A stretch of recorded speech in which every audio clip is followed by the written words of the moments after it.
Do you have joints that pop, crack, or make noise when you move? Don't worry, you can understand what those sounds mean and how chiropractic care can help.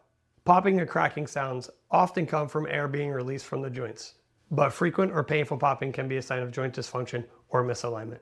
When your spine is out of alignment, it puts uneven pressure through those joints. This stress can lead to clicking or popping sounds when you move. Chiropractic adjustments restore natural movement and reduce stress on those joints. This helps quiet the noise in how your body feels during movement. If popping is accompanied by pain, tightness, or weakness, it's time to have it checked out.